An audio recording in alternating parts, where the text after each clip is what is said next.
It's still Women's Month, and in the spirit of celebrating female achievers in Nigeria's tech space, I chat with a female social entrepreneur committed to educating Nigerians through STEM education. Jadesola Adedeji is the co-founder of STEM Met Resources, and she shares her experience in the tech field with us. Enjoy the chat. I think for us, or for me generally, is letting my work speak for me. So excellence is always key. Knowledge and being at the top of my game is key for me because I think your work really speaks for you. And I think over the years, I've probably hidden behind that mindset, in that let my work speak for me, my gender doesn't matter. And in fact, in the early days, I used to get emails from people and they would say, "Oh, dear Mr. Adedeji," because the assumption was because it was a sort of STEM-based, tech-based company, that the head or the co-founder of the company was male. And I used to allow that until I sat back and I thought about it and I thought, no, let's be more visible. Let my work be visible, but I also need to be visible for a variety of reasons, to highlight women in this space, and principally for me to be a role model to other females and even young girls that are coming up. So I think I've turned things around in that way, in highlighting the work we do, highlighting the work other females in the sector is doing, because what we're trying to achieve is a system change, so a mindset change, and really visibility of ourselves, our work, and each other, I feel is the thing that would really make this inequality in the tech field balance somewhat. So that's really how I coped with it. And can you share some of the challenges you face while working in this male-dominated field? I think it's really the assumption that, you're female, you can't really know much about technology, or you don't have an interest in technology. And that what do you really know to the extent of your male counterparts? So I think it's really dispelling, those notions and really speaking boldly. I think with women, there's a confidence gap, not just the tech skills gap, there's a confidence gap. Because I think from a young age, we've been wired to think in a certain stage. So there's this UN report that says that children as young as 6, females in particular, by the age of 6, already feel that there's certain things that they can't do, or that there's certain things that boys are better at doing. And that boys are smarter than them, or that girls are only supposed to do a certain type of thing. So unfortunately, I think we've grown up with that. There's a generation of us that have grown up with that. And that's part of what we're trying to change with some of the programs that we do with kids, that, your career has no gender. And really, that's the message that we keep pushing across. Now, talking about confidence, how do you overcome something like that? How do you deal with it?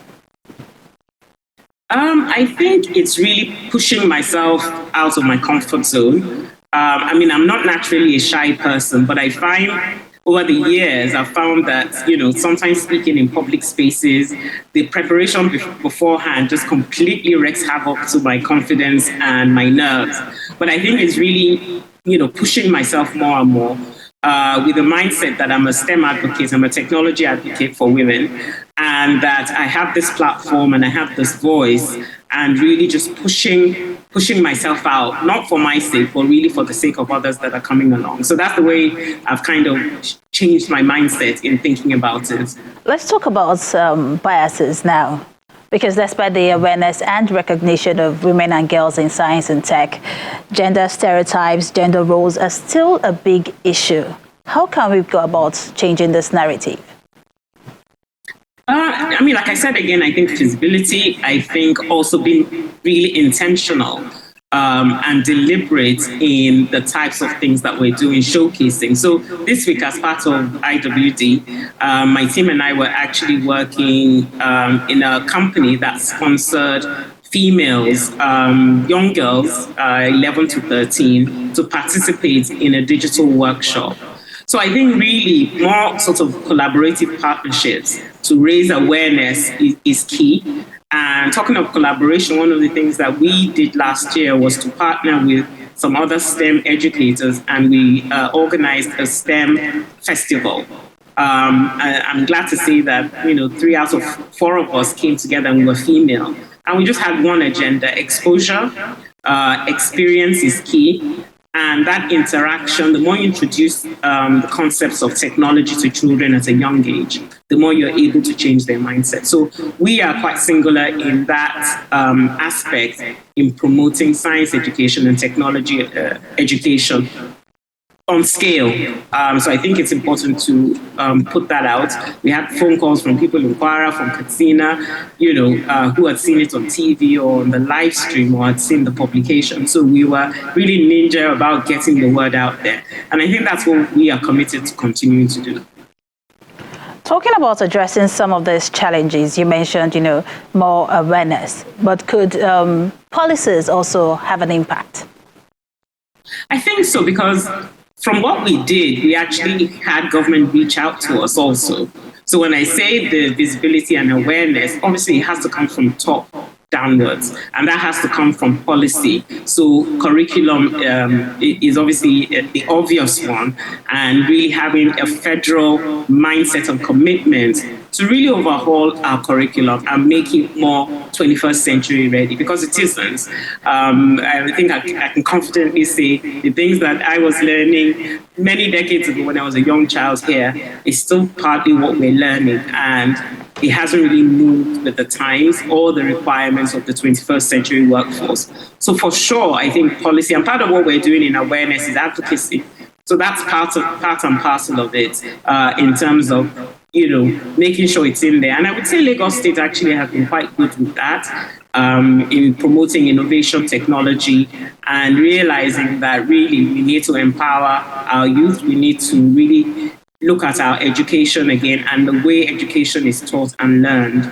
So for sure, policy, I think, is the one that will enable us to really have a systematic nationwide change in the education system. What can we do to make a difference, especially when it comes to encouraging, young girls to take up careers in science and tech? Mm-hmm. I think access is key. Exposure to workshops or even exposure to information is key. We have to be intentional in recruiting females into different workshops that we have, and role modeling is key. So I'm proud to say I'm a scientist. I'm obviously someone in tech, and I always, every opportunity that I get, as well as other people in this field, to showcase that, look, this is what a real life person in technology looks like, and start dispelling the notions that some of our females, have in their head. Amplifying the work we do, amplifying the work of other female role models in the field, I think is key, and really coming together to ensure that mindset of only certain people can do certain things, and starting early. I mentioned that by the age of 6, girls already have this mindset. So how can we incorporate some of this age-appropriate, STEM-based, technology-based learning to early years?